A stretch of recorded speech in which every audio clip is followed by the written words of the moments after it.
Hello guys! At ito na nga ang ating pa-birthday sa ating Mother Earth. Yan, bali 69 na nga pala siya. Ito nga pala yung naisip namin na maging cake niya. Yan. Sabi ko cake na lang ang gawin kaysa sa styro. At ito, inihatid na namin kasama ang aking anak. Ito, dagdag ko nga lang pala yan na lobong yan. Then, dito sa sunflower, dilibigan ko lang din siya ng mga daisy. At dito, pupunta na kami sa aming bahay.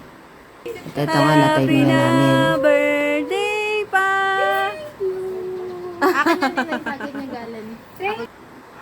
At ito na nga pala yung sunflower na nilagyan ko lang din na siya ng light. At yung daisy na yan, kagagawa ko lang din nga pala yan para mas buhay ang ating sunflower bouquet.